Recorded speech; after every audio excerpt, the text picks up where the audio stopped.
전주에 가면 학산 숲속 시집 도서관이라는 특이한 도서관이 있습니다. 지난 8월 달에 성소유니온 사역자들 좀 회의가 있어서 전주에서 이제 2박 3일 동안 회의를 했는데 저희 성소유니온 현재 대표님께서 시인이기도 하십니다. 그래서 시에 대한 관심이 많으시다 보니까 전주의 학산 숲속 시집 도서관을 저희 사역자들이 이제 같이 가게 되었습니다. 굉장히 좀 특이한 도서관입니다. 가면 시집밖에 없습니다. 그렇게 규모는 크지 않지만 굉장히 숲에 또 연못 그 앞에 굉장히 좋은 곳에 위치해 있어서 시집과 굉장히 좀 어울리는 그런 위치에 자리하고 있습니다. 대표님께서 시집에 대해서 또 시에 대해서 관심이 있는 김동희 목사가 관심이 있다는 걸 아시기 때문에 저한테 시집을 한 권 추천해 주시면서 그 중에 어느 한 시를 이렇게 이제 손가락으로 가리키셨습니다. 저는 이제 그 시집을 메모해 두고 또 그 시 제목을 기억해 두고 또 지금도 그 시에 대해서 한 번씩 이렇게 읽는데 그런데 참 해석이 잘 되지가 않습니다. 저의 리더인 그 대표님께서 김동희 목사 딱 지명해 가지고 추천해 준 시인가 시인데도 읽어도 잘 해석이 되어지지가 않고 있습니다. 한편의 시도 해석하는 게 참 쉽지가 않습니다. 인생과 그 인생 가운데 찾아오는 고난을 해석하고 이해하고 받아들인다라는 것은 더더욱 쉽지가 않습니다. 김정일이라는 정신과 선생님께서 강남은 거대한 정신병동이다라는 책을 최근에 내셨습니다. 이 책에 보면 여러 가지 정신과에서 다루고 있는 질환들에 대한 목록이 나옵니다.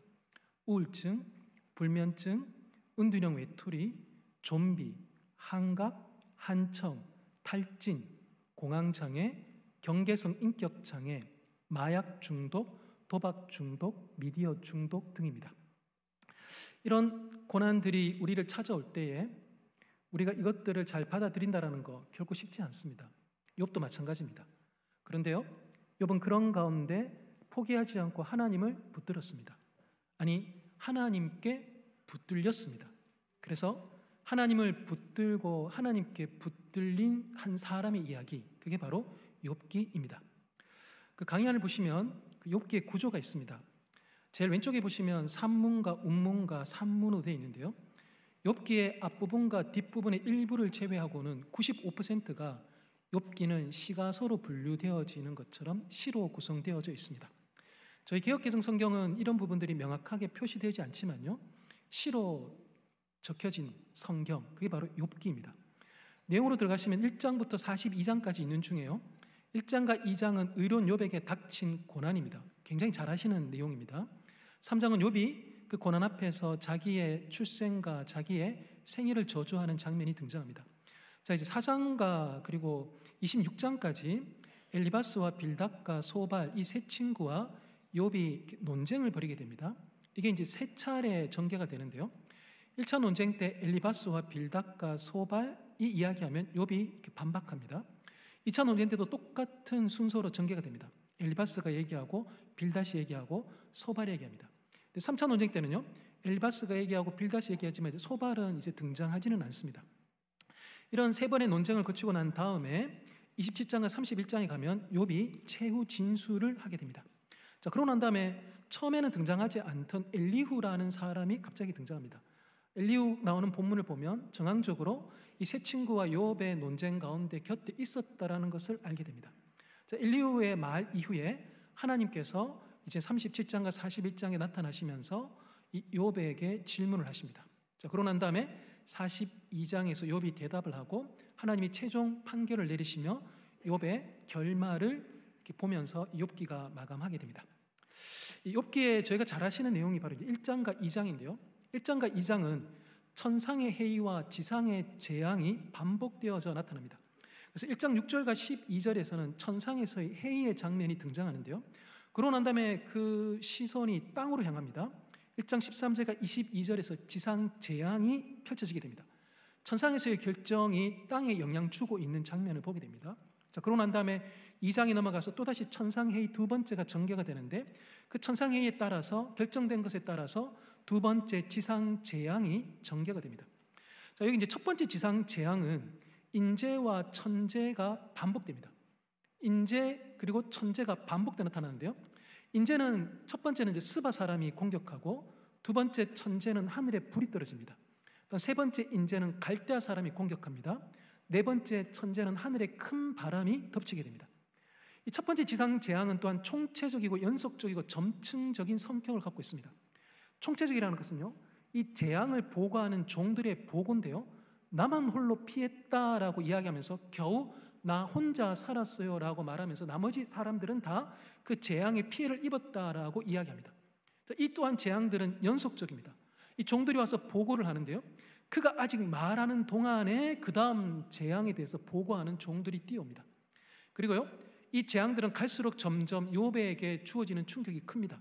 왜냐하면 그 마지막 재앙이 욥의 자녀들의 죽음이기 때문입니다. 자, 그런데 이 재앙들은 동서남북에서 옵니다. 총체적이고 연속적이고 점층적인 것도 만만치 않는데, 이 재앙들은 동서남북에서 욥이 빠져나갈 구멍 없이 찾아 들어오게 됩니다. 불어온 큰 바람은 동쪽의 사막에서 옵니다.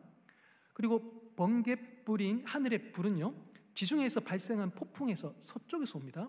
그리고 스바 사람들은 남쪽이고 갈대아 사람들은 북쪽입니다. 욥이 이제 도망갈 데가 없는 것이죠.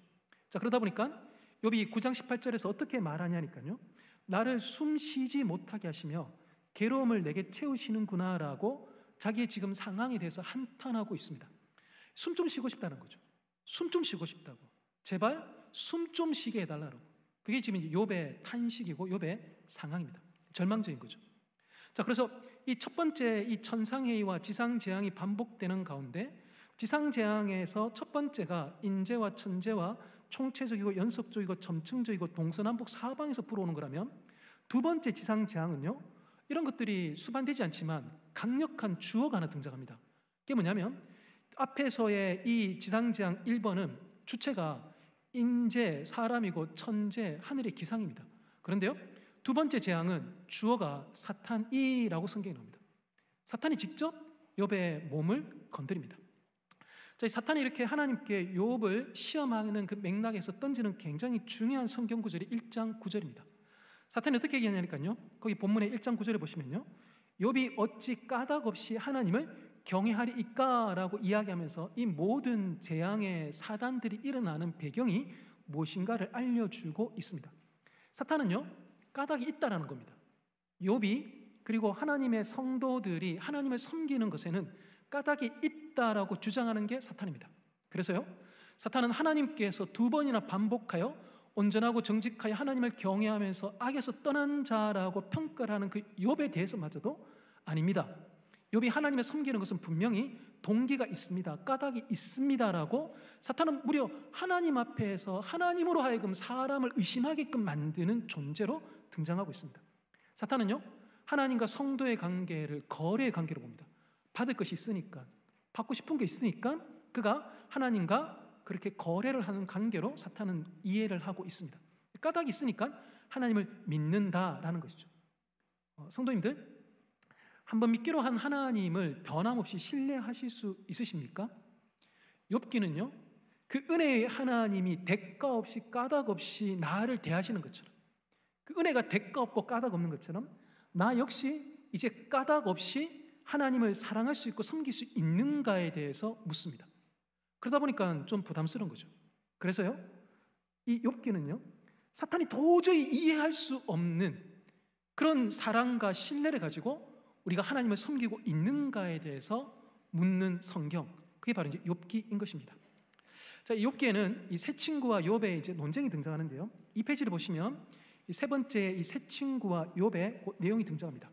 굉장히 이 욥기에서 많은 분량을 차지하는 것이 이 엘리바스와 빌닷과 소발과 욥 사이의 논쟁입니다.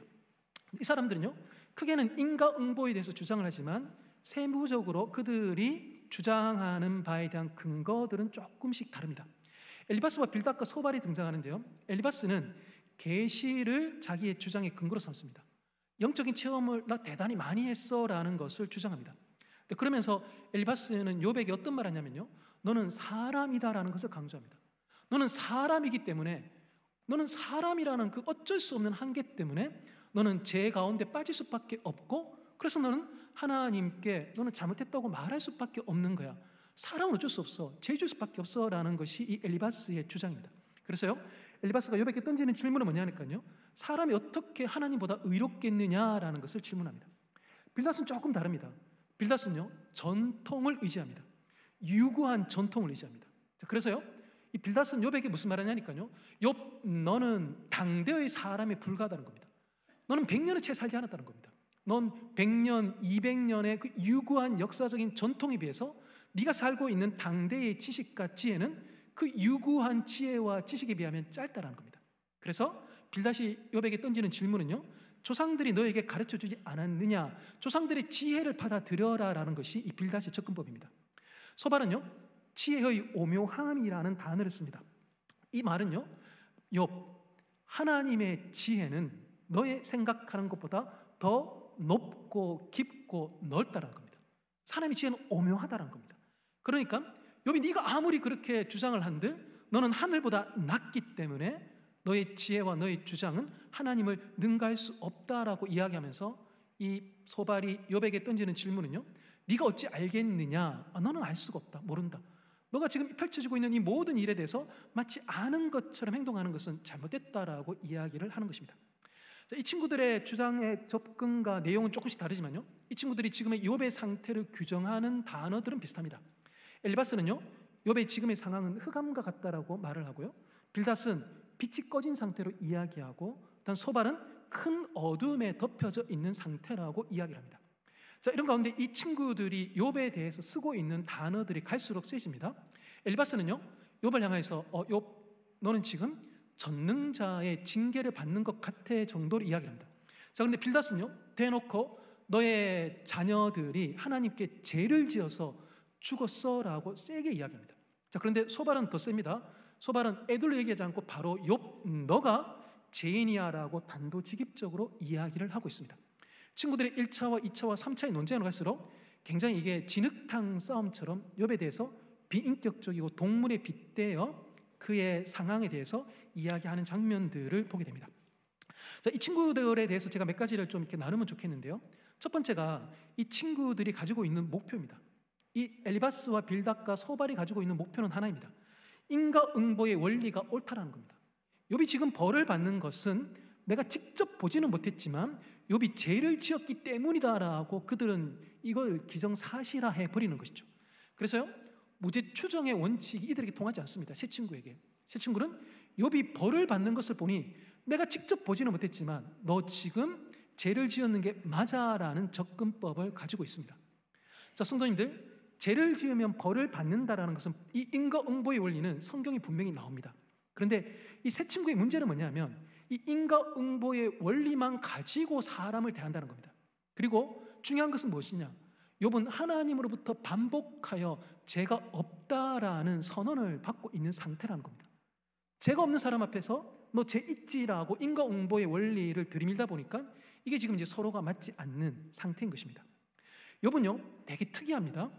인과응보의 공식에서 벗어나 있는 상황 가운데 있습니다. 그래서 그 공식으로는 설명되지 않는 게 욥의 상황입니다. 그래서 욥의 지금의 상황은 다른 공식으로 풀어야 되는데 친구들은 이때까지 많은 사람들에게 통했다라는 그 이유 하나만 가지고 인과응보라는 요 기준으로 욥의 상태를 살피려고 합니다. 친구들이요, 만약에 이 예수님을 앞에 딱 섰다면 친구들은 예수님한테도 당신이 그 고난을 받는 것을 보니 죄 지었는 것이 분명히 맞습니다라고 말할 사람들이 바로 이 세 친구들인 것이죠. 성도님들, 이게 욥기를 보시다가 오해하시면 안 되는 게 인과응보 그거 당연하지 않냐? 성경에 나오지 않냐? 맞습니다. 그런데요, 그것만 있지 않습니다. 성경에는요, 죄를 대신 지신 십자가가 있고 구약에서부터 신약까지 은혜의 하나님이 계십니다. 복음이 성경 가운데 녹아 들어가 있는 것이죠. 친구들의 문제는요, 말은 맞는 것 같은데 그 안에 십자가와 복음이 없는 것이 친구들의 문제입니다. 자, 이 친구들의 욥에 대한 평가가 조금씩 바뀝니다. 처음에는요, 미련한 자, 어리석은 자라고 말하면서 그의 인간 자체에 대한 평가를 내리다가, 그 다음에 하나님을 잊어버린 자, 믿음을 저버린 자 그러면서 야, 네 사람만 좀 문제 있는 줄 알았더니만 너 신앙에도 문제 있다라고 그의 신앙을 건드립니다. 자, 그러고 난 다음에 이 친구들이 욥에 대해서 평가를 내릴 때 들나귀 새끼, 구더기 같은 사람, 벌레 같은 인생이라고 이야기하면서 마지막에 가서는 짐승에 빗대어서 사람이 아니라 너희 지금의 태도를 볼 때에 너는 짐승마도 못한 존재다라고 말하면서 친구들의 비난의 강도는 점점 더 강해져 갑니다. 자, 이 세 친구들이 이렇게 욥에게 많은 말들을 던지는데요, 그들이 이 욥에게 인과응보에 그래서 네가 벌을 받고 있으니 너는 어떻게 해야 된다라고 제시하는 것은 하나같이 다 똑같습니다. 거기 3번에 세 친구의 제안을 보시면요, 첫 번째 5장 8절과 11절은 엘리바스가 욥에게 하는 말입니다. 거기 보시면 나라면 하나님을 찾겠고라고 굉장히 애들로 말하지만 하나님을 찾는 것이 네가 지금 할 도리다라고 이야기하는 거죠. 그리고 8장 5절과 7절은 빌닷이 하는 말인데요, 다르지 않습니다. 네가 만일 하나님을 찾으면 이라고 말하면서 네가 지금 거룩함으로 정결함으로 그러면 하나님께서 너에게 이런 보상을 줄 것이야 라고 말하면서 8장 7절 너무나 잘 아시는 구절입니다.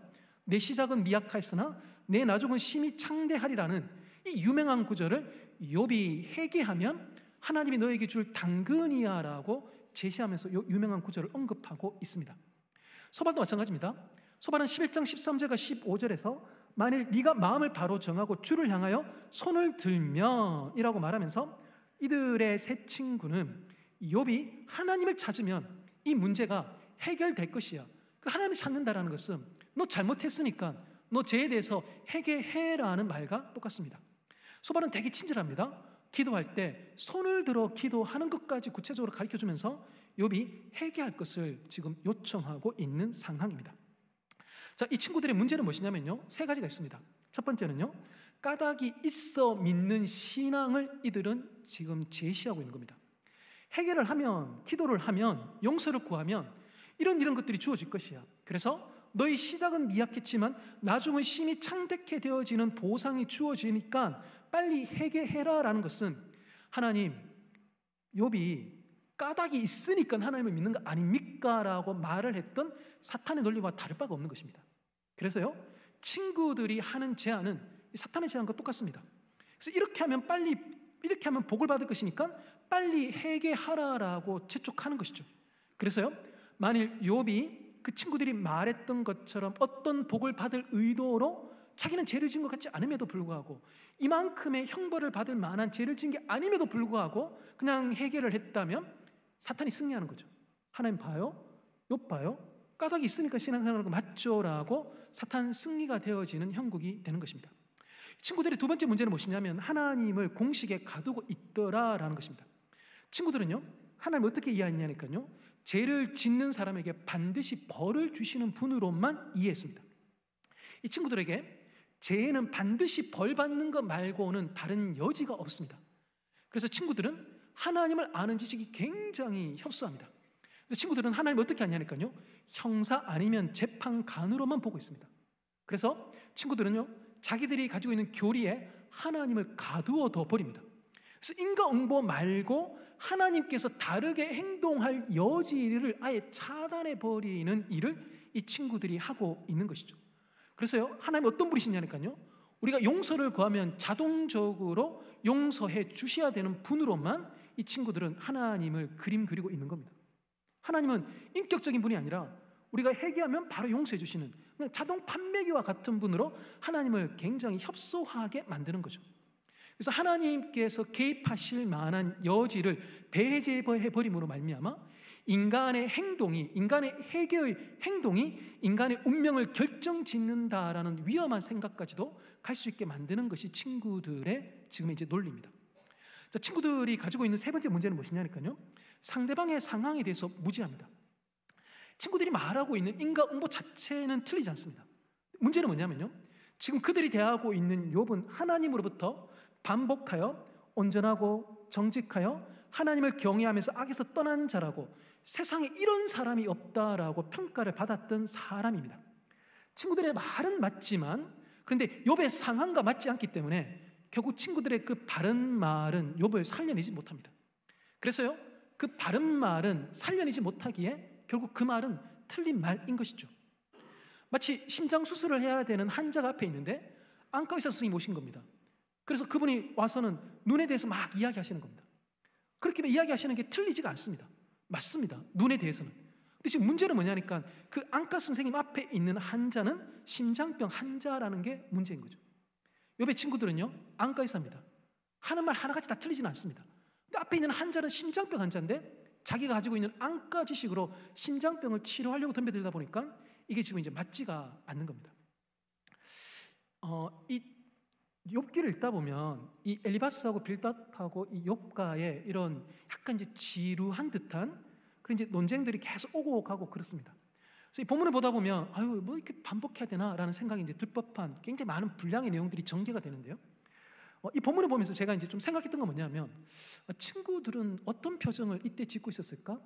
욥에게 와서 일주일 동안 같이 그 옆에 앉아 있다가 욥과 함께 꽤 오랜 시간 동안 논쟁을 주거니 받고 하고 있는 이 친구들은 욥의 이 재난 상태, 욥의 그 지금의 하나님을 앞에 두고 토로하고 있는 그 상태에 대해서 어떤 표정을 짓고 있었을까를 좀 이제 생각을 해보다가 힌트를 얻었던 책이 있습니다.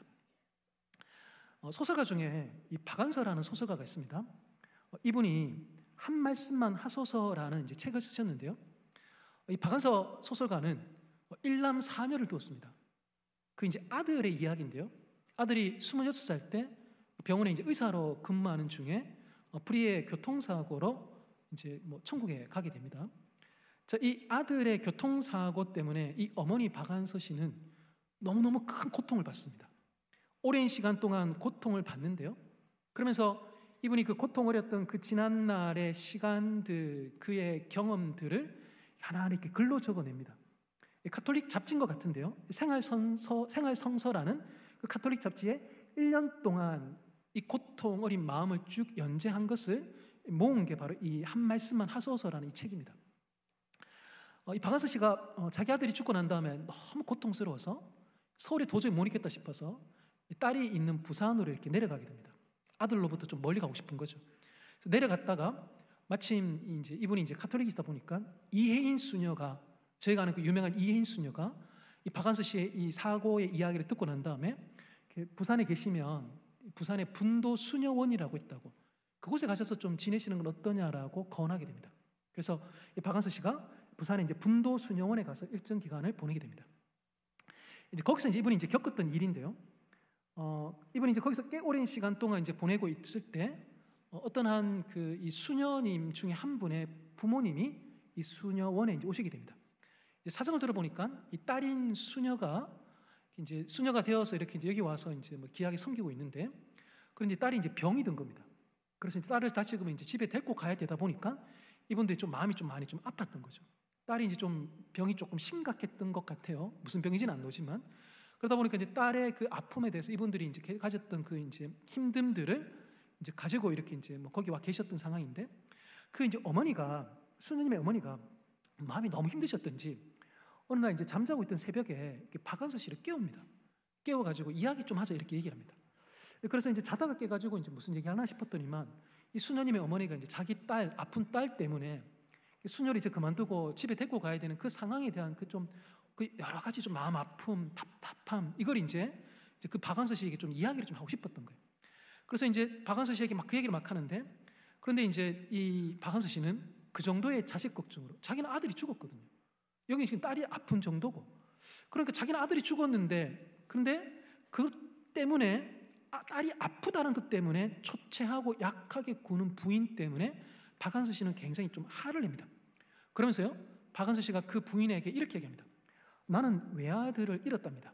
그래도 이렇게 밥 잘 먹고 잠 잘 자고 살아 있습니다라고 굉장히 감정을 섞지 않고 굉장히 건조하게 그렇게 그 부인에게 이야기를 했답니다. 자, 그런데 그 말을 들었 부인은요 어쩔 줄 모른다는 거죠. 자기는 이제 이 사람이 여기에 그런 일 때문에 온지를 몰랐거든요. 너무 이제 당황해가지고 이 부인이 이제 미안하다는 말 한마디만 하고 방에 들어가 버립니다. 자, 그런데 그때 박완서 씨 글에 어떤 게 적혔냐니까요. 그러나 나는 부인의 얼굴에 생기가 돈 것을 분명히 보았다. 부인은 아마 순식간에 자기의 근심이 가벼워진 것에 놀라고 있었겠지 이야기합니다. 이게 사람입니다. 내 딸이 지금 아프지만 내 옆에 있는 사람의 더 큰 고통을 접했을 때 순간 얼굴에 생기가 돌면서 내 근심이 가벼워지는 것을 느끼는 게 인간입니다. 그래서요 박완서 씨는 이 경험을 하면서 자신의 책에 이렇게 했습니다. 여기 자막에 나올 텐데요. 나 또한 더할 나위 없이 행복했을 적에도 남의 불행에 접했을 때 마음 아파하기에 앞서 내 행복을 재확인하며 대견해하기에 급급하지 않았던가라고 이야기합니다. 이게 사람입니다. 이게 세 친구가 욥의 고통 가운데 그들이 인과응보라는 건조한 교리 하나만으로 사람 살려내지를 못하는 그 말들로 말잔치를 하면서 이 친구들이 가졌을 얼굴의 표정이 아닐까 싶습니다. 애써 감추려고 노력했는지는 모르겠지만, 그렇지만 숨길 수 없는 그 얼굴에 비치는 그 순간순간의 생기, 내 고통은 더 가벼운데 라고 말하면서 남의 고통으로 내 고통의 그 무게감을 경감시키는 그 일들, 이게 이제 친구들의 모습이겠다라고 생각해 보게끔 만듭니다. 자, 그러다 보니까요, 그 친구들 앞에서 그 친구들의 이야기를 들으면서 또한 부르짖어도 답하지 않는 그 하나님 앞에서 욥의 괴로움은 점점 더 심해져 갑니다. 그래서 거기 2페이지 밑에 하단에 그 4번에 보시면요, 이제 욥의 고난에 대해서 다루려고 하는데요, 욥이 지금 너무 이제 괴롭습니다. 이런 친구들 앞에 있다 보니까요. 그래서 10장 1절에서 내 영혼이 살기에 곤비하니 내 불평을 토로하고 내 마음이 괴로운 대로 말하겠다라는 겁니다. 지금 너무 힘든다는 거죠. 그래서 지금 곤비, 불평, 토로, 괴로운 대로 말할 테니까 나 좀 제발 그만 놔둬라라는 게 욥의 심정입니다. 자, 그러면서 이 욥의 이 하살은 두 군데를 향합니다. 하나님을 향하고요, 친구들을 향합니다. 먼저는 이제 하나님을 향합니다. 하나님을 향하는 욥의 그 수많은 말들은요, 하나입니다. 하나님 왜 도대체 내한테 그러시는 거예요? 왜 하필 나입니까? 라는 게 이 욥이 하나님께 던지는 말이고 질문입니다. 항변이고 억울함인 거죠. 그래서요, 욥은 어떤 표현을 쓰냐니까요, 6장 4절과 16장 13절에서 하나님이 자기에게 쏜 하살이라는 표현을 씁니다. 특히 6장 4절에서요, 전능자의 하살이 나에게 박혀서 그 나의 영이 그 하살에 박혀져 있는 그 독 때문에 내가 지금 엄습하여 하나님이 나를 누름으로 내가 너무 두렵다라는 게 욥이 지금의 하나님을 향한 심정의 고백입니다. 하나님 왜 나한테 하살을 쏘는 거예요? 근데 16장 13절에서는 마구마구 쏜답니다. 사정없이, 사정 봐주지 않고 나에게 하살을 쏘는 분으로 그렇게 하나님을 묘사합니다. 욥은 어디까지 가냐니까요, 7장 12절에서는 하나님 도대체 나한테 왜 그러시는데요? 내가 정말 그렇게 내가 못마땅해요? 나 괴물 같은 존재예요? 내가 바다 그 깊은 곳에 사는 괴물이라도 되는 거예요? 아니 도대체 나를 왜 그렇게 감시하고 억압하는 거예요? 자, 10장 8절에서는요, 하나님 너무한 거 아니에요? 하나님 나 분명히 만드셨는데 근데 왜 나를 이런 취급하고 있으신 거예요? 라고 하나님 앞에 말을 합니다. 욥은요, 9장 33절에서는 더 나아갑니다. 뭐냐면요, 욥은 하나님을 고발합니다. 하나님과 내가 재판 가운데 출두하여 우리 중에 누가 옳은지에 대해서 판결받아야 된다라고까지 요청합니다. 그래서요, 욥은 여기서 우리를 말하는 것은 하나님과 나 사이입니다. 하나님과 나 사이에 판결해 줄 사람을 욥은 찾습니다. 욥은요, 초하나님, 초절대자를 지금 구하고 있습니다. 하나님 분명히 잘못한 것 같으니 그 하나님과 나 사이에 누가 옳은지를 제발 판결해 주면 좋겠다라는 그 마음이 욥의 마음입니다. 자, 욥의 이 고난은 친구들로부터도 오고 있습니다. 그 친구들이 만만치 않는 사람들이거든요. 그래서 이 욥이 친구들에 대해서 해주는 말 첫 번째가 6장 14절과 15절인데요. 성도님 6장 14절 15절 같이 한번 읽어볼까요? 같이 한번 읽겠습니다. 낙심한 자가 비록 전능자를 경외하기를 저버릴지라도 그의 친구로부터 동정을 받느니라. 내 형제들은 개울과 같이 변덕스럽고 그들은 개울의 물살같이 지나가누나라고 이야기합니다. 여기 이제 그 욥이 친구들에게 구했던 것은 무엇이냐니까요, 동정입니다. 이건 너무 잘 아시는 그 히브리어 헤세드입니다. 보아스가 나오미와 루스에게 보여줬던 바로 그 헌신적인 그 사랑입니다. 욥은 지금 친구들로부터 이 동정을 구했는데요, 근데 실제로 친구들이 지금 하고 있는 일은 뭐냐? 개울인데요. 이 개울은 뭐냐? 와디입니다. 저기 성경 지리와 성경 문화를 많이 들으시는 수준 높은 북한계 성도님이 되시다 보니까요, 와디를 잘 아십니다. 우기 때는 물이 흐르는데 건기 때는 흔적도 없는 겁니다. 근데 이제 이 사막을 지나가는 이 대상들은 물의 지도를 알고 있는 사람들이다 보니까요, 저쯤에 가면 물이 흐를 거야 해서 와디가 있어 갔더니만 물이 흔적도 없는 거죠. 정작 필요할 때 마실 물을 공급해내지 못하는 와디와 같은 존재, 그게 바로 너희들이야 라고 이야기를 하는 겁니다.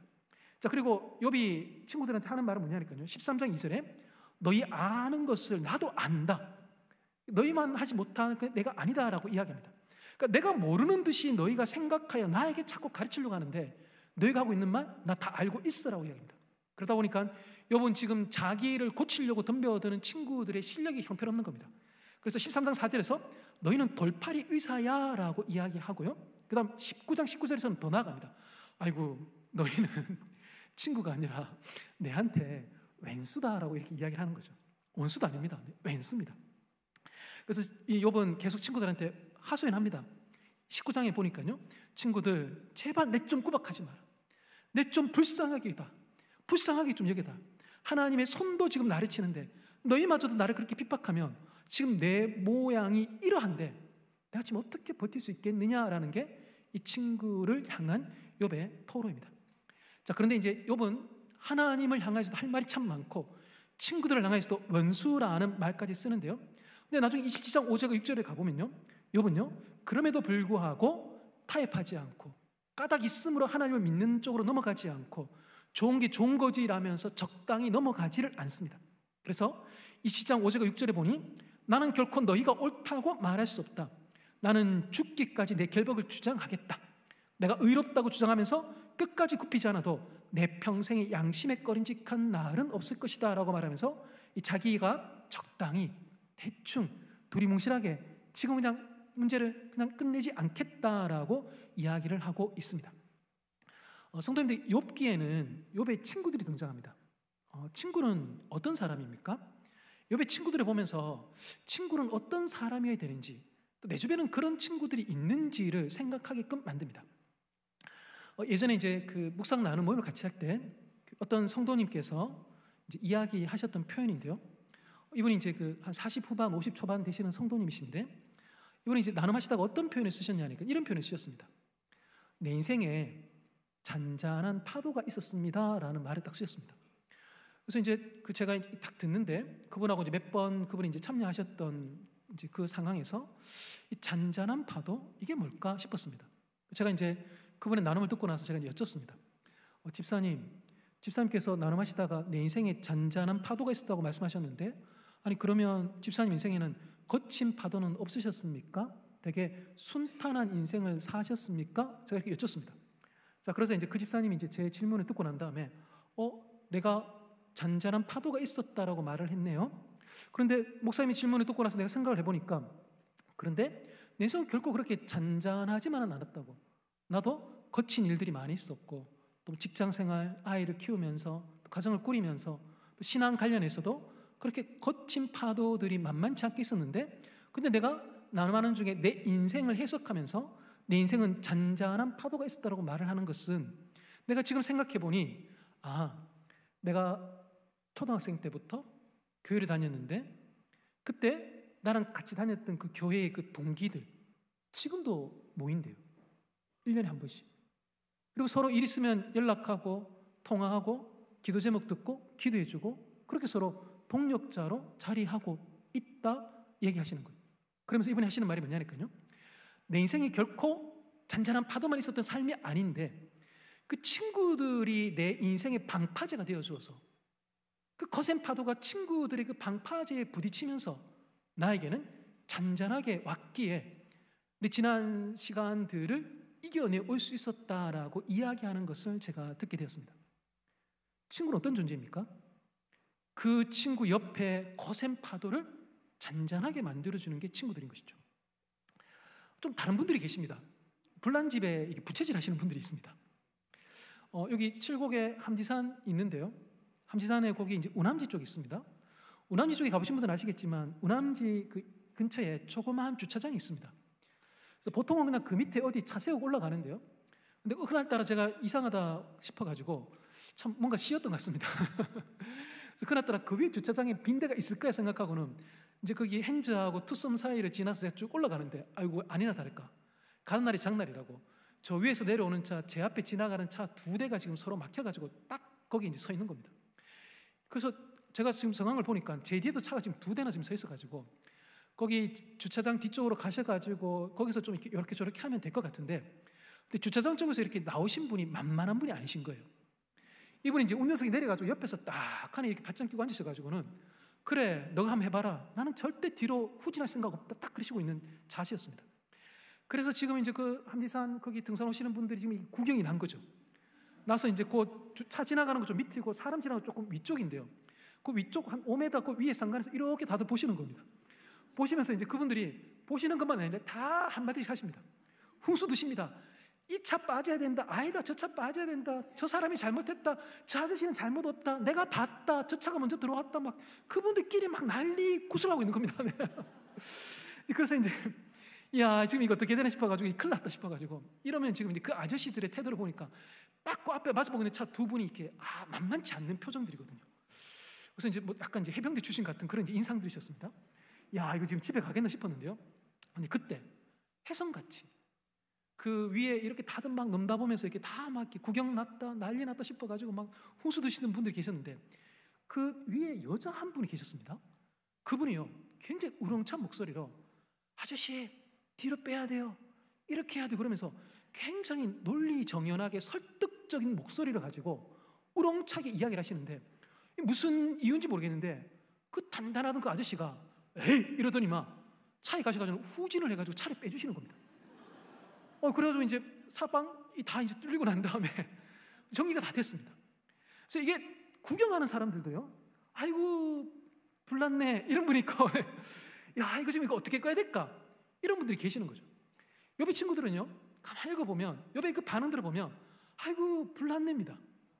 이불을 지금 어떻게 꺼야 될까에 대해서 생각하는 것이 아니라 아이고 불났네 볼만한 거 지금 구경거리 생겼네라고 반응하는 친구들인 것이죠. 성도님들, 내가 친구라면, 내가 누군가의 친구가 되고 싶다면 우리는요 부채질하는 사람이 아니라 꿋꿋하게 서 있는 방파제 같은 사람이 되어줘야 됩니다. 그래서요 상황을 조금 위에서 내다보면서 정리해 줄 수 있는 그 말을 용기를 가지고 해주는 사람, 그래서 내 친구가 우리 때문에 우리로 말미암아 인생의 잔잔한 파도 속에서 능히 삶을 살아갈 수 있는 용기를 얻게끔 하는 것, 그게 바로 친구들의 존재고 역할인 것이죠. 자, 이 세 친구로도 욥이 참 만만치 않는데요. 자, 이제 엘리후라는 또 다른 한 사람이 등장합니다. 이 사람은요, 성경에 굉장히 이 사람에 대해서 길게 소개합니다. 엘리후가 등장하는 게 32장인데요. 엘리후는 성경에요, 람 종족 부수 사람 바라겔의 아들이라고 굉장히 길게 소개합니다. 긴 소개는요, 허세입니다.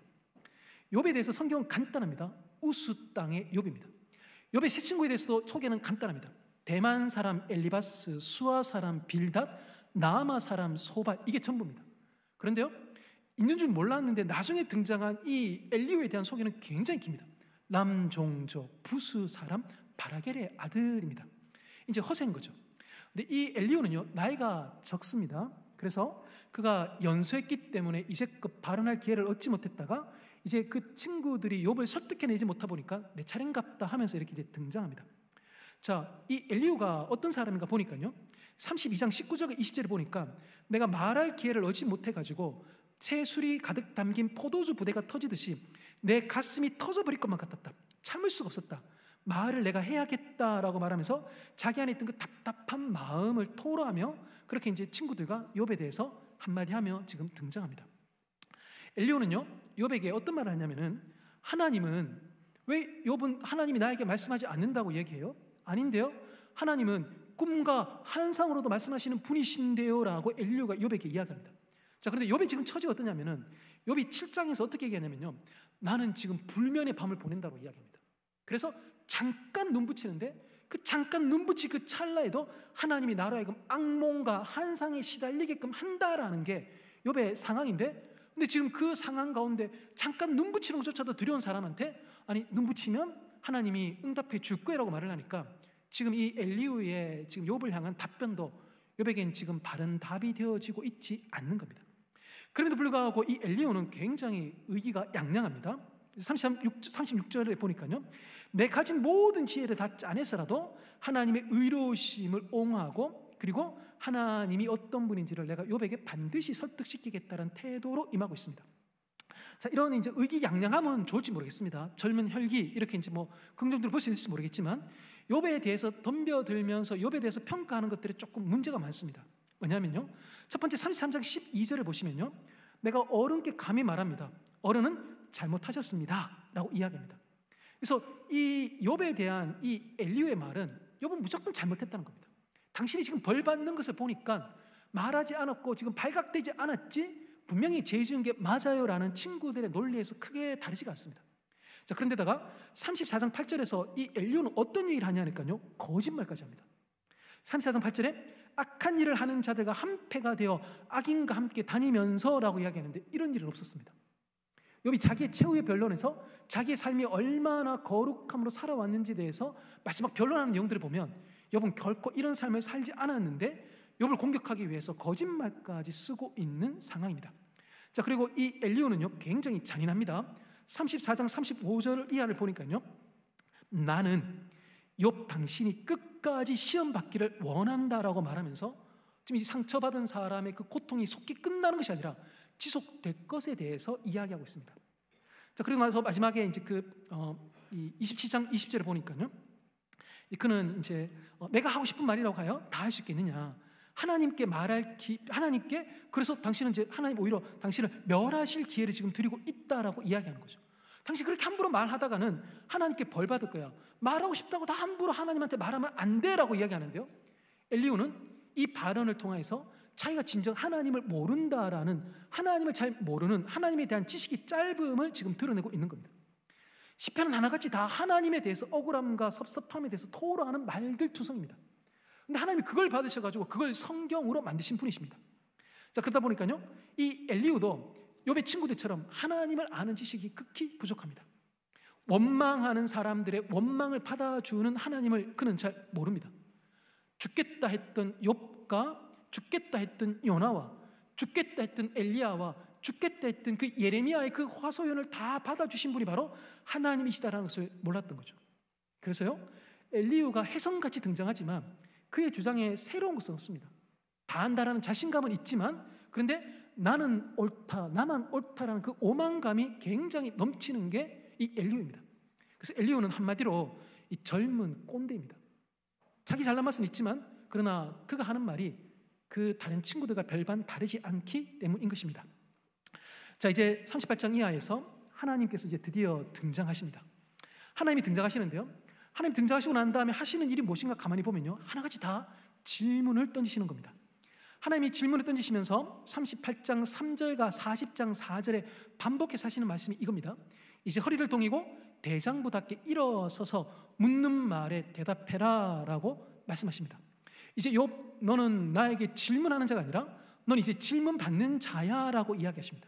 그러면서 허리를 단단히 동이라고 하나님께서 반복하게 말씀하실 정도로 욥이 결코 답할 수 없는, 굉장히 쉽지 않는 그 킬러 문항, 킬러 문항들이 이제 막 쏟아지는 거죠. 그래서 욥이 이전에는 하나님이 물으시면 내가 답할게요라고 13장 22절에서 의기양양하게 이야기를 했지만, 정작 하나님의 질문들이 쏟아질 때는 욥은 난 하나님의 질문 앞에 답할 수 없는 존재입니다라고 고백하게 됩니다. 욥은요, 이전에 9장 24절에서요 세상이 악인의 손에 사로잡혀 있다라고 알았습니다. 자, 그런데요, 하나님이 욥에게 던지는 그 무수한 많은 질문들은요, 아니다, 욥 너 잘못 알고 있다. 세상은 악인의 손에 넘어간 것이 아니라 세상은 나 여호와가 단단히 내 손에 붙잡고 있다라고 말씀하시는 게 이 하나님의 질문들이 의도하고 있는 바입니다. 그래서 하나님께서 던지시는 질문들이 몇 가지 있는데요, 첫 번째는 욥 너는 우주의 신비를 아느냐라고 묻습니다. 욥 너는 피조세계에서 일어나는 온갖 기상현상에 대해서 아느냐라고 물으십니다. 그래서 여기 기상현상에 대해서 우박, 홍수, 번개, 이슬방울, 공중의 서리 등에 대해서 언급하십니다. 욥 너는 피조물인 동물들의 신비에 대해서 아느냐라고 물으십니다. 그러면서 하나님께서요 사자와 까마귀 새끼와 염소와 암사슴과 들나귀와 들소와 타조와 말과 매와 독수리들을 이야기하십니다. 자, 이런 우주의 신비, 그리고 온갖 기상현상, 그리고 동물들을 통해서 하나님께서 말씀하고자 하시는 말은 무엇이냐면요, 이 모든 것들을 욥이 통제해낼 수가 없다는 겁니다. 하다못해 키우고 있는 그런 집의 짐승들마저도 욥이 그 짐승들을 통제해낼 수가 없다는 겁니다.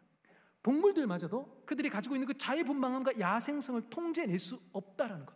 그래서요, 인간이 통제해낼 수도 없고 통제하지 않음에도 불구하고 하나님은 그 통제할 수 없는, 인간이 감히 통제할 수 없는 것들을 통제함으로 하나님의 창조하신 세계가 질서정연하게 돌아가게 하고 있다는 것을 욥에게 보여주고 계시는 것이죠. 인간이 다 이해하고 인간이 다 통제해야지만이 비로소 질서가 형성되는 것이 아니다라는 겁니다. 내 주변 상황이 질서정연하게 돌아가지 않는다라고 보임에도 불구하고 하나님은 그 모든 것들을 혼돈이 아니라 당신의 질서와 당신의 말씀대로 운행하시면서 질서 있게 이끌어가고 계신다라는 것을 욥을 통하여 알게끔 하고 계신 것이죠. 창조자 하나님께서 그 온갖 지혜로 욥이 감히 엄두 낼 수 없는 그 모든 것들을 조화롭게 운행해 나가고 있음을 통하여서 죄 때문에 벌 받는 사람도 있고 의로운 고난 때문에 고난을 당하는 사람도 있고 또한 악인이 복받는 이해되지 않는 여러 많은 정황들 속에 그 복잡한 해석되지 않는 질문투성인 그 인간 세상 속에 인간이 다 이해하지 못한다 하더라도 통제하지 못한다 하더라도 그 모든 것이 다 하나님의 통치의 손길 안에 있다라는 것을 말씀하시는 게 하나님이 욥에게 던지는 질문들을 통해서 하고자 하시는 바인 것이죠. 욥은 이 하나님께 답변을 합니다. 거기에 박스에 보시면요 40장 5절에 저는 비천한 사람입니다. 제가 무엇이라고 감히 주님께 대답할 수 있겠습니까? 다만 손으로 입을 막을 뿐입니다. 이미 말을 너무 많이 했습니다. 더 할 말이 없습니다 라고 말하면서 이전에 자신은 억울한 사람이었는데 하나님은 자기에게 부당하게 고난을 주는 사람이었는데 이제는 바뀐 거죠. 이제는 내가 트집 잡지 않겠고 이제는 하나님께서 전능자임을 고백한다고 말하면서 하나님을 만나고 난 다음에 욥은 작아지고 하나님은 커지는 상황이 펼쳐지는 것입니다. 자, 그러고 난 다음에 욥은 하나님께서 욥에게요 네 번째로 욥 너는 창조 세계를 다스릴 능력이 있느냐라고 물으십니다. 자, 그러면서 하나님께서 대표적으로 언급하시는 두 짐승이 등장합니다. 첫 번째가 땅에 있는 베헤못이고요 두 번째가 바다에 있는 리워야단입니다. 가지고 계신 성경책 밑에 간주해 보시면 이 베헤못은 하마 그리고 이 리워야단은 악어라고 이렇게 주석이 달려져 있는데요 진술하고 있는 성경의 내용들을 보면 하마와 유사하고 악어와 유사한 건 맞습니다. 자, 그런데요 그럴 수도 있고 사람이 알 수 없는 신화적인 동물일 수도 있습니다. 그런데요 이 두 짐승의 존재를 통하여서 하나님께서 욥에게 하시는 바는 무엇이냐니까요 욥 니도 이것들을 통제해낼 수 없다는 겁니다. 저희가 하마를 통제할 수 없는 거죠. 혹시 그 거친 하마 집에서 키우시는 분 보셨습니까? 없습니다. 그 다음에 악어입니다. 그 악어 포획하거나 길들일 수 없습니다. 인생이 그렇다는 거죠. 욥, 네가 그 베헤못과 리워야단을 네가 길들일 수 없는 것처럼 인생도 그렇다는 겁니다. 욥이 네가 지금 당하고 있는 고난이 마치 리워야단 같지? 그래. 그런데 그 리워야단 네가 지금 통제해낼 수가 없는 거야. 그런데 욥, 내가 그걸 수중에 붙잡고 있으니까 너 그게 통제되지 않고 네 영역을 벗어나는 것 같고 네가 지금 함지 앞을 알 수 없는 상황 가운데 있다 하더라도 내가 손으로 리워야단을 단단히 붙잡고 있으니까 너 너무 걱정하지 않아도 된다라고 말하는 게 하나님이 이 베헤못과 욥을 통하여서 말씀하고자 하시는 바인 것이죠. 자, 그래서요 욥은 제한된 시각으로 자신의 상황만을 기준으로 삼아서 판단하고 의심했었는데요 하나님은요 인간의 기준과 필요를 뛰어넘어서 피조세계 전체를 다스리고 계시는 하나님의 권능과 지혜를 보여주심으로 욥이 그 모든 것들을 다 이해내지 못한다 하더라도 내 너머에 하나님이 계시니 그분이 선하시고 신실하시니 그분으로 말미암아 내가 살아갈 수 있습니다라고 고백하게 만드시는 것이죠. 자, 그래서 그 밑에 두 번째 박스에 보시면요 욥이 이 베헤못과 리워야단에 대한 하나님의 이 질문들을 듣고 난 다음에 욥이 이 42장 2절과 3절 마지막에 하는 고백이 있습니다. 그 마지막 고백이요 제가 알기에는 너무 신기한 일들이었습니다 라고 말을 합니다. 결국 요겁니다. 요 신비라는 요 한 단어입니다. 목사님, 만약에 욥기를 한 단어로 요약하면요 신비입니다. 하나님 우리에게 말씀하고 심기시고 하는 한 단어 신비입니다. 우린 내 수중에 모든 게 다 컨트롤돼야 됩니다. 마우스로, 내 지식으로, 내 가지고 있는 은행 계좌로, 내 힘으로. 그런데요 인생이 그렇지 않습니다. 하나하나 모든 게 다 내 통제 밖으로 넘어가 버립니다. 근데 그게 인생의 신비라는 거죠. 그 신비를 받아들일 때만이 내가 다 이해할 수 없음에도 불구하고 하나님이 하시는 일들을 믿음으로 우리가 살아가게 되어 있다라는 것입니다. 그 신비 가운데, 그 통제되지 않음 가운데 내 인생을 불안하게 여기는 것이 아니라 오히려 내 인생이 불안하고 통제되지 않음에도 불구하고 신비의 인생이고 그 신비의 모든 일들을 주관하시는 하나님의 손을 믿는다면 인생 불안해할 것이 아니라 인생 춤을 추면서 하나님의 일을 기대하며 살겠습니다라고 고백해낼 수 있더라라는 것입니다. 성도님들, 다 알 수 있다면 하나님은 하나님이 아닙니다. 우리가 다 알 수 있다면 그분은 하나님이 될 수가 없습니다. 우리가 다 알 수 없기에 그분은 하나님이십니다. 나중에 42장까지 가도요, 하나님의 1장과 2장에서 그 천상회의에서 있었던 일들, 즉 욥이 그렇게 궁금해하는 내가 고난받는 이유에 대해서는 일체 말하지 아니하십니다. 욥은요, 끝끝내 듣고 싶었던 자기가 고난받는 그 원인에 대해서 듣지를 못합니다. 그렇지만 욥은 하나님, 이 모든 것이 다 신비입니다라고 자기의 지금 펼쳐지는 일들을 받아들입니다. 그래서 욥은요, 하나님의 섭리를 다 이해하지 못함에도 불구하고, 이게 중요합니다. 다 이해하지 못함에도 불구하고 나는 하나님을 경외합니다라는 게 욥의 고백인 것입니다. 그래서요, 욥은 고난 가운데 눈이 멀었다가 그 신비 가운데 다시금 하나님을 향해서 눈이 떠여진 존재, 그가 바로 욥인 것이죠. 욥기가 저에게 주는 교훈을 살펴보고 마쳐야 될 것 같습니다. 욥기가 저에게 주는 교훈은 세 가지입니다. 첫 번째는요, 까닭 없이도 하나님을 믿어야 된다라는 것입니다. 사랑하기에 섬기는 것인지 받을 선물 때문에 섬기는 것인지를 묻는 게 바로 욥기입니다. 성도님들, 거기 1장 21절이 있는데요, 너무 잘 아시는 성경 구절입니다.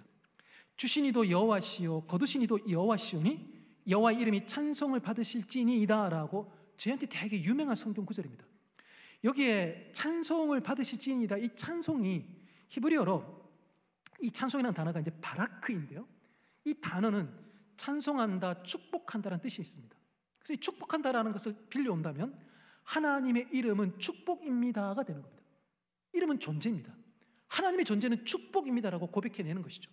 이게 뭐 중요하냐니까요, 하나님이 주시는 선물 때문에 그분이 내 인생의 축복이 아니라 그분이 내 인생에 고난을 준다 하더라도 그분의 존재, 그분의 이름, 그분의 됨됨이 자체가 바라크 존재이기 때문에 그분이 나에게 무엇을 제시하시든 이게 내 인생의 축복이고 복입니다라고 해석하는 것이 성도에게 주는 도전인 것입니다.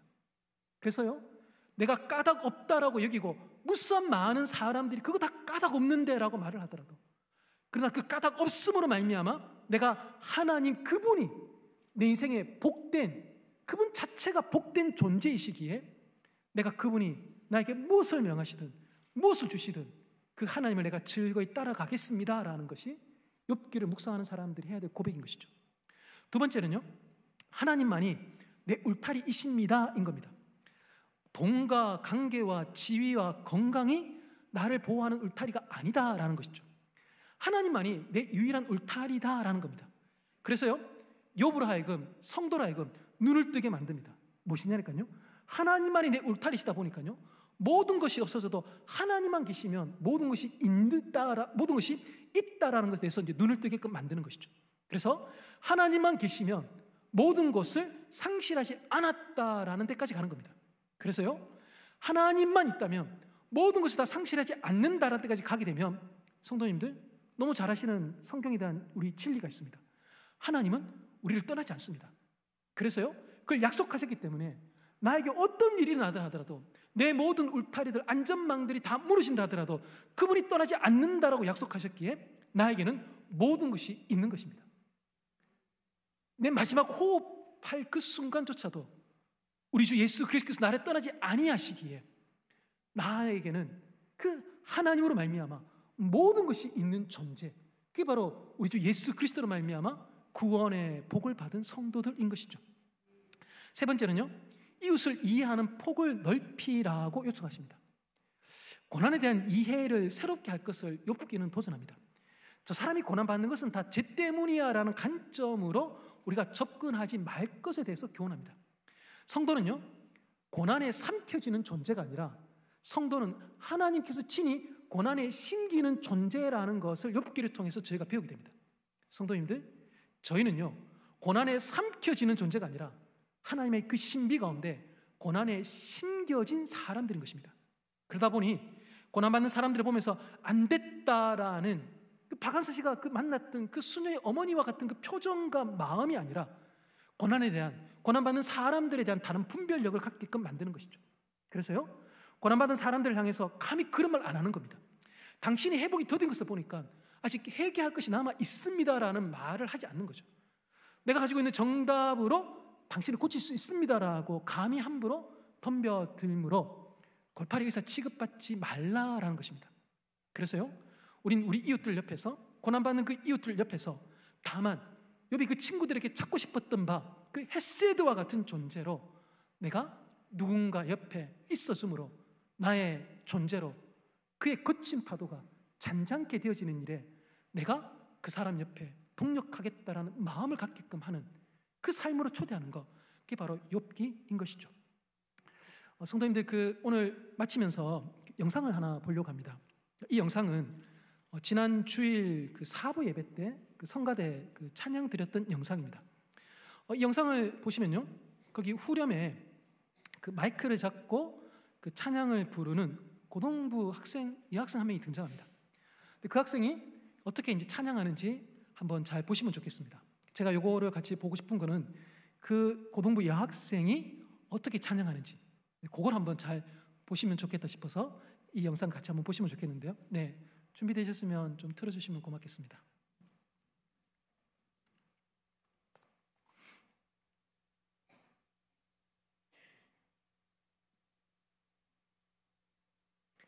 네, 저 영상은 나오는데 소리는 안 나오고 있습니다. 네.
성도들이 되게 잘하시는 찬양곡을 이제 주일 사부 예배 때 이제 성가대에서 이렇게 부르셨는데요. 그 가사도 찬양입니다. 그런데요, 저 고등부 학생이 아라는 그 한 글자로 불렀던 그것 그것도 찬양입니다. 찬양이고 기도인 것이죠. 너무나 아름다운 찬양과 기도가 아라는 이 한 글자에서 나오고 있습니다. 이번 주에 운전해서 오고 가면서 굉장히 많이 들었습니다. 제가 조회수 엄청 높여줬습니다. 네, 이 아 한마디가 찬양이 되고 기도가 된다라는 것을 제가 그 고등박생 통해서 굉장히 배우게 되었습니다. 욥의 말과 욥의 상황과 욥의 심정은요, 아라는 이 한마디로 요약할 수 있습니다.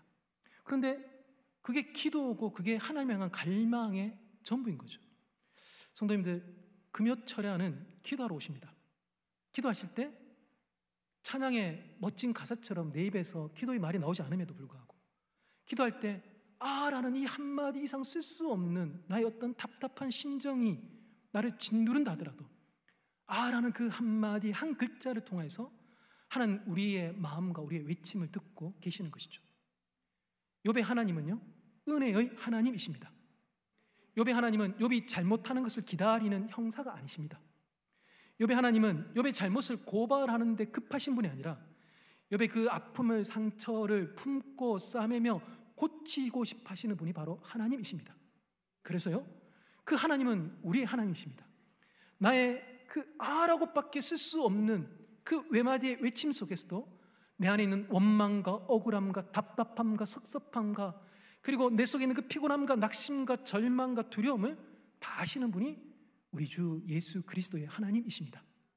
오늘 우리 주님 사랑하는 귀한 성도님들께서 그 주님 앞에 나아가 이 아라는 이 탄식어린 이 한마디의 말을 욥처럼 던지시고 또 우리 저 고등부 자매처럼 이 한 단어만으로도 하나님 앞에 호소하며 토로할 때에 우리 주님을 눈으로 본받으시는 은혜가 있기를, 그래 하나님께서 우리를 붙들고 계시는 그 신비 속에 내 인생이 있음을 알고 내 삶을 내가 다 이해하지 못한다 하더라도 하나님의 신비와 함께 춤추시는, 기뻐하시는, 믿음으로 한 걸음 앞으로 나아가시는 성도님들 되시기를 우리 주님의 이름으로 축복합니다.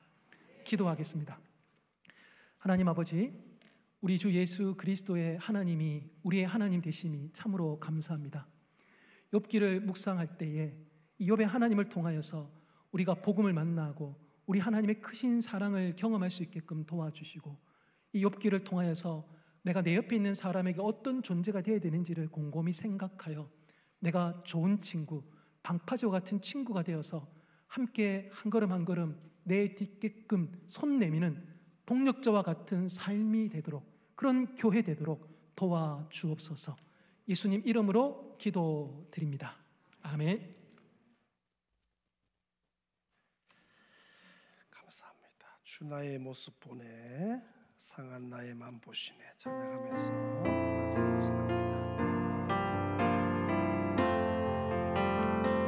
주 나의 모습 보네, 주 나의 모습 보네, 상한 나의 맘 보시네, 주 나의 눈물 안에 홀로 울 것만 하시네. 주 나의 모습 보네, 주 나의 모습 보네, 상한 나의 맘 보시네, 주 나의 눈물 안에 홀로 울 것만 하시네.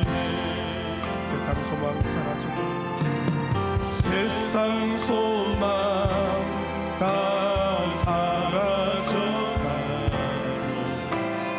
주의 사랑은 끝이 없으니 살아가는 이 모든 순간이 주의 힘을 나는 믿네. 세상 모든 소망 다 사라지고 세상 소망 다 사라져가고 주의 사랑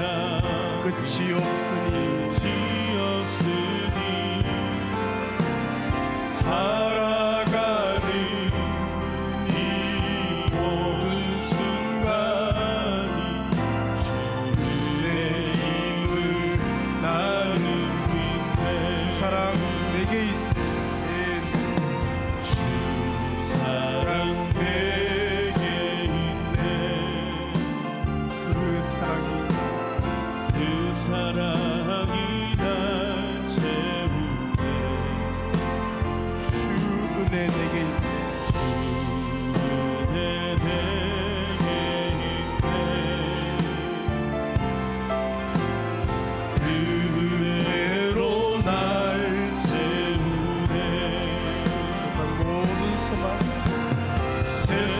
소망 다 사라져가고 주의 사랑 끝이 없으니 살아가는 이 모든 순간이 주의 힘을 나는 높여서 주 사랑 내게 있습니다. 주 사랑 내게 있네. 그 사랑이 날 채우네. 주 은혜 내게 있네. 그 은혜로 날 채우네. 세상 소망 다 사라져가고 주의 사랑이 끝이 없으니 살아가는 이 모든 순간이 주의 힘을 나는 믿네. 세상 소망 다 사라져가고 세상 소망 다 사라져가고 주의 사랑이 끝이 없으니 살아가는 이 모든 순간이 주의 힘을 나는 고백합니다. 세상 소망 다 사라져도 세상 소망 다 사라져가고 주의 사랑이 끝이 없으니 살아가는 이 모든 순간이 주의 힘을 나는 내 삶에 들어온 주님의 말씀입니다. 내 삶에 들어온 주님의 말씀이 내게 빛이 되시니 내 삶의 어두운 절망 가운데 소망 보게 하시네. 내 삶에 들어온 주님의 말씀이 나를 인도하시니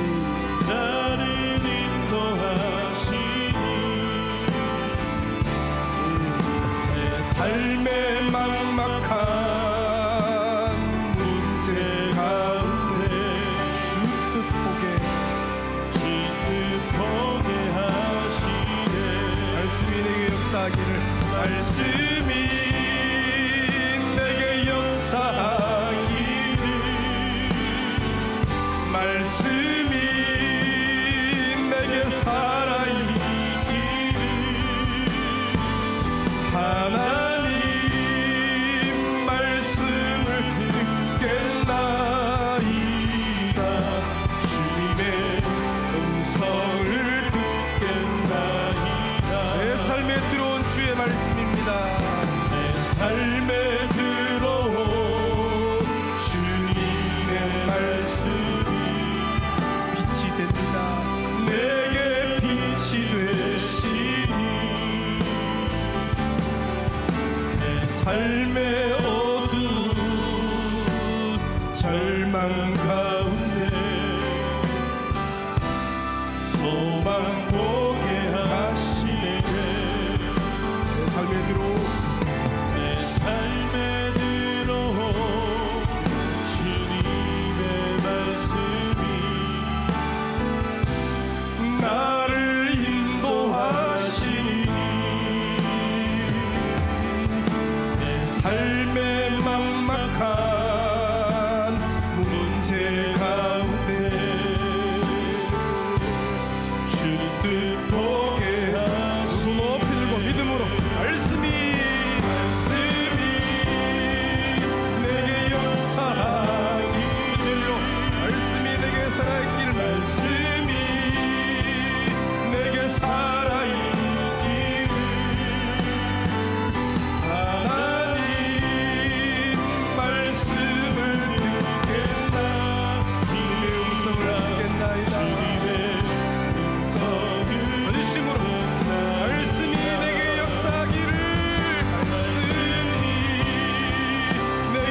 삶의 내 인격에 내 중심에 오셔서 역사하실 줄로 믿습니다. 우리가 믿는 여호와 하나님은 창조주 하나님, 피조물인 우리가 어떻게 하나님을 다 이해하겠습니까? 고백하셔. 나는 피조물이라고. 우리 창조주 내 아버지 하나님이 내 인생 가운데, 우리 가정 가운데 행하시는 그 일들은 오늘 말씀처럼 모든 것이 복입니다. 합력해서 선이 될 것이고, 이해 못해도 괜찮아요. 그러나 그것은 복입니다. 다 이해 못합니다. 다 해석 못해요. 그러나 확실한 것은 하나님이 내게 하는 모든 그것이 고난일지라도 그것이 복인 줄로 믿습니다. 이 믿음으로 승리케 하라. 주신 말씀 붙들고 한 5분 정도 통성을 기도합니다. 주여,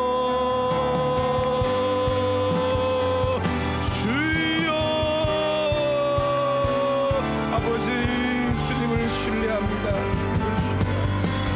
나는 그럼에도 불구하고 하나님을 믿습니다. 신실하신 주님을 믿습니다.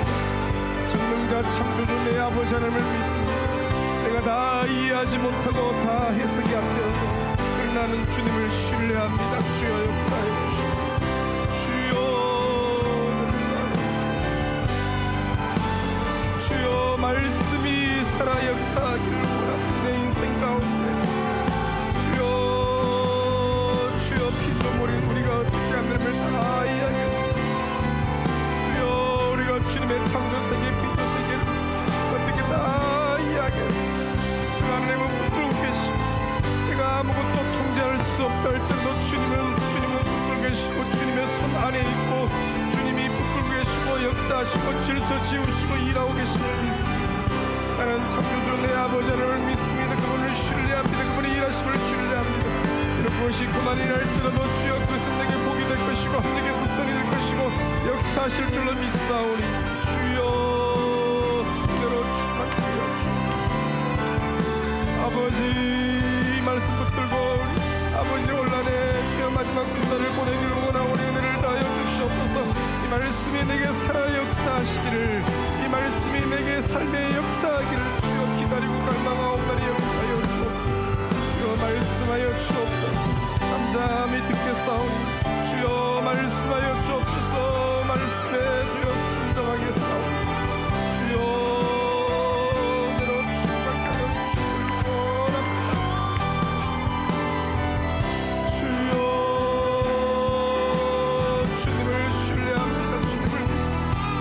아버지 하나님의 일하시는 방법 주여 내가 그분을 제한하지 않습니다. 주여 주님의 방법으로 주님의 뜻으로 일하여 주옵소서. 주여 어떻게 우리가 하나님을 다 알 수가 있겠습니까? 하나님을 다 이해할 수 있습니다. 주여 하나님은 창조주시고 하나님은 하늘에 계시고 나는 땅에 있사오니 주여 주님을 신뢰합니다. 주님의 일하심을 신뢰합니다. 하나님은 하늘에 계시고 나는 땅에 있사오니 하나님은 창조주시고 나는 피조물이오니 주님을 신뢰합니다. 주님의 일하심을 신뢰합니다. 주님의 역사하심을 기대합니다. 역사하여 주옵소서. 주여 우리 성도들에게 힘을 주시고 은혜를 하여 주옵소서. 믿음을 신뢰나 생각해 주시고 하나님을 아는 지식을 속에 순전하게 주시옵소서.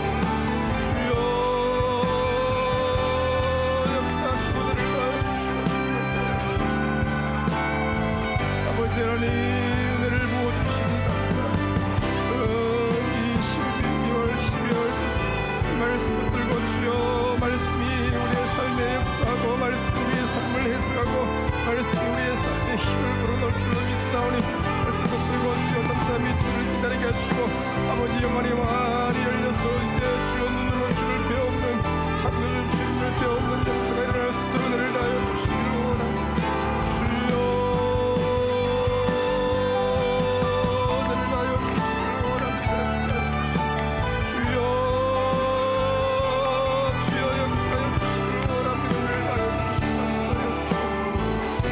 주님의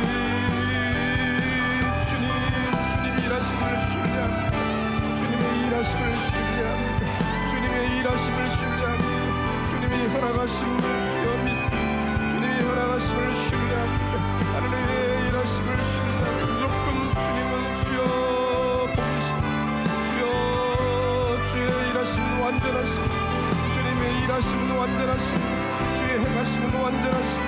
주님을 신뢰합니다. 주님을 찬양합니다. 주여, 주여, 나의 입술로 주여 많은 말을 했던 것을 주여 용서해 주시옵소서. 너무 많은 말을 했습니다. 너무 많은 생각을 했습니다.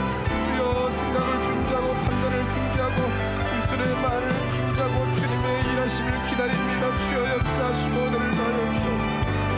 주여 역사하여 주시옵소서. 아버지 너를 나여 주시옵소서. 은혜를 베풀어 주시기를 원합니다. 오 역사하시고 오늘을 나여 주시옵소서. 신사랑의 복으로 역사하여 주시옵소서. 욥기 말씀이 우리를 올 한 해 11월 12월 두 달 동안에 크게 은혜 주시고 우리의 삶으로 역사하실 줄로 믿습니다. 우리 내일 모레 우리 베스트 초청 축제 교구교회별로 하고 있는데 많은 영혼들이 작정되어서 오기로 결단한 사람들이 오늘까지 135명입니다. 아버지여, 이 시간 그들을 빛보다 빨리 신방하시고 그 마음을 경고케 하여 주옵소서. 마음이 흔들리지 않게 하여 주시고 아버지들이 와서 아버지여 따뜻한 영적인 분위기 속에서 그 찬양이 할 때 마음이 열리고 그 예배 각 교구별로 예배실에 모일 때 마음에 감동이 일어나고 눈물샘이 터지고 회개의 역사가 일어나고 아버지 품에 알기고 이제 선한 목자 예수 그리스도 만나고 목사님의 그 복음 메시지를 들을 때 그 말씀이 잘 귀에 들리게도 오시고 그 말씀이 능력이 되게도 오시고 죄가 토해지게도 오시고 죄가 씻음받게도 오시고 구원의 주님을 만나게도 오시고 이제 더 이상 주여 목자 없는 양들처럼 방황하고 유일한 인생이 아니라 선한 목자 되신 예수님 만나서 구원받고 주님의 길을 따라서 주여 쉴만한 문가로 잔잔한 물가로 인도받는 인생 되게 하여 주옵소서. 그를 통하여서 그의 온 집안들이 관계된 모든 사람들이 주께로 돌아오는 놀란 천국잔치 되게 하여 주옵소서. 장결자 낙심자 돌아오고 장미든 가정도 회복되어지고 각 교구마다 큰 구원의 잔치 생명의 잔치가 되게 하여 주시고 당일 좋은 일기를 주시고 원수막의 방해는 떠나게 도우시고 성령의 역사에 달라고 주여 부르짖고 합심하여 기도합니다. 주여 아버지 하나님 감사합니다. 은혜를 부어주시니 감사합니다. 그 신역사 일어날 줄로 믿습니다. 아버지 별을 귀한 교구교회별로 주여 다섯 개 장소에서 아버지여 아름다운 귀한 잔치를 벌이기를 원합니다. 생명의 역사 구원의 역사 일어날 줄로 믿습니다. 아버지 좋은 일기를 주시고 환경을 대하여 주옵소서. 예배당과 예배의 모든 분위기를 주장하여 주시옵소서. 아버지여 들어오는 순간에 성령이 압도당하게 도우시고 눈물샘이 터지게 도우시고 회개의 역사가 일어나게 도우시고 아버지여 나는 죄인으로서 고백 역사가 일어나고 이제 선한 목사를 대신 예수 그리스도 만나서 아버지 모든 방황하는 인생들을 청산하고 이제 구원의 주님을 만나서 구원의 복의 역사가 일어날 줄로 믿습니다. 주여 당일날 역사해 주시고 영적인 분위기를 바꾸어 주옵소서. 아버지 말씀이 복음의 능력이 나타나게 도와주시고 당일날 135명의 길이 오기를 작정한 영혼들을 주여 역사해 주시소. 마음이 변치 않게 하여 주시고 다 참되게 하여 주시옵소서. 올며 혼자 오지 않고 주변 사람들을 친구들을 데리고 오게 하여 주시고 아버지 은혜를 다하여 주시길 원합니다. 집안 식구들을 데리고 오게 하여 주시고 아버지 큰 구원의 역사가 일어나게 하여 주옵소서. 계속해서 이번에 주여 주문을 주시는 영혼들 아버지 이번에 회복의 역사에 일어날 줄로 믿사오니 은혜를 다하여 주시기를 원합니다. 아버지 영적인 전쟁들에서 승리있게 도와주시고 요구의 모든 사람들들 말장들 임원들이 잘 기쁘게 출발해서 역사가 일어나게 하여 주옵소서. 영혼들의 복음 메시지의 능력을 다하여 주옵소서. 권세 있는 말씀 되게 하여 주시고 말씀이 주여 우리 앞에서 들려주셨을 때 역사가 일어나게 하여 주시고 교회에 귀한 일꾼들로 다 쓰임받게 하여 주시옵소서. 또 귀하게 주여 베스트가 잘 작정하고 아버지와 회복되게 은혜를 다하여 주시옵고 큰 구원의 역사가 일어날 수 있도록 주여 은혜를 다하여 주시기를 원합니다. 아버지 좋은 일기 주실 줄로 믿습니다. 주님이 복 받으실 줄로 믿습니다. 주님이 역사하실 줄로 믿습니다. 주님이 역사하실 줄로 믿습니다. 마음껏 역사하여 주옵소서. 주여 은혜를 다하여 주옵소서. 긍휼을 베풀어 주옵소서. 아버지 복의 역사가 있게 하여 주시고 신사랑으로 충만케 하여 주시옵소서. 아버지 놀라운 일을 할 줄로 믿습니다. 아버지 구원의 역사가 일어날 줄로 믿습니다. 주님이 일하실 줄로 믿습니다. 큰 영광을 받아주시기를 원합니다. 온 교회에 아버지의 역사 일어나게 은혜를 다하여 주옵소서. 말씀의 큰 능력으로 주여 복을 모아주시고 사랑으로 충만하시고 은혜로 역사하시고 신의 하여 주옵소서. 마음껏 역사하여 주옵소서. 마음껏 역사하여 주시고 사랑의 역사 주시옵소서. 주여 자기 몸의 연약한 부분에 손을 대실 때 주님이 이 시간 치료하실 줄로 믿습니다. 주와 복음 위에 살게 사오니 고쳐 주옵소서. 암덩어리가 떨어지게 하시고 암세포가 사라지게 하시고 오장육부 사지백지 뼈마다 하나 관절 하나 세포 하나 힘줄 하나까지 주 강건케 하여 주옵소서. 치료하여 주옵소서. 병원에 입원해서 수술을 앞두고 있고 시술을 앞두고 있고 또 시술 이후 회복을 기다리는 모든 성도들 찾아가시고 요양병원에 찾아가시고 주의 가정에 찾아가셔서 치료하여 주옵소서. 깨끗이 낫게 하여 주옵소서. 이 시간 주와 복음만 위해 설 수 있는 모든 환경이 열리게 해달라고 2분 동안 통성을 기도합니다. 주여 은혜를 다하여 주시니 감사합니다. 치료해 주시니 감사합니다. 회복시켜 주시니 감사합니다. 주여 주와 복음만 위해 설 수 있는 환경을 열리게 하여 주시고 발전 열리게 하여 주시고 믿음의 역사가 있게 하여 주시고 주여 구원의 역사가 일어날 수 있도록 은혜를 다하여 주시기 원합니다. 아버지 말씀하시니 감사합니다. 은혜를 부어주시니 감사합니다. 역사하시니 감사합니다. 주여 믿음의 역사를 하시니 감사합니다. 아버지의 그 신선함으로 충만케 하시고 은혜로 가득 채워 역사하여 주옵소서. 주여 깨끗게 낫게 하시옵소서.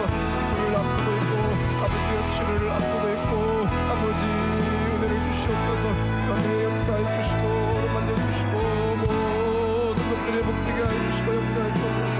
요양병원으로 찾아가 주시고 병원으로 가정으로 찾아가 주시고 회복의 역사를 할 수 있도록 주의 긍휼을 베풀어 주시옵소서. 두 손 들어 복음으로 역사하여 주시옵소서. 말씀을 주시옵소서. 다리가 불편한 분은 그 자리에 다 일어서셔서 나 무엇과도 주님을 바꾸지 않습니다. 가장 진실되게 고백합니다.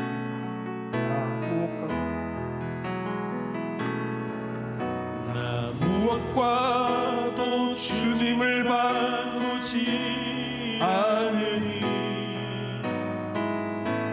다른 어떤 은혜 구하지 않으니 오직 주님만이 내 삶의 도움이시니 주의 얼굴 보기 원합니다. 나 무엇과도 주님을 바꾸지 않으니 다른 어떤 은혜 구하지 않으니 주님만으로 충분합니다. 주님만이 내 삶의 도움이시니 주의 얼굴 보기 원합니다. 고백합니다. 주님 사랑해요. 온 마음과 정성 다해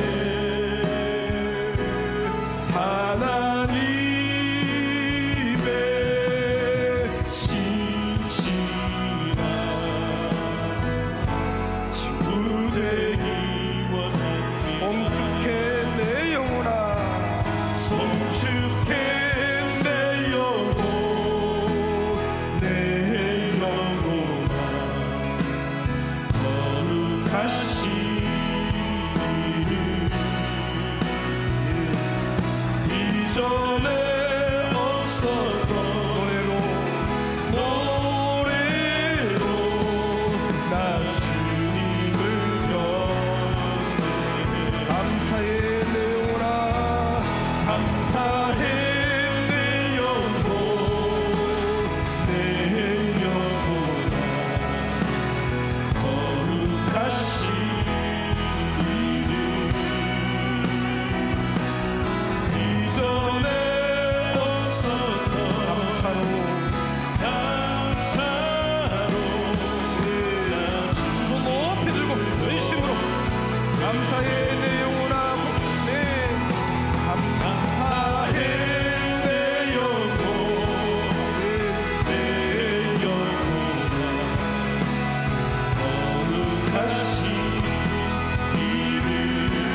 하늘에 계시고 나는 땅에 있습니다.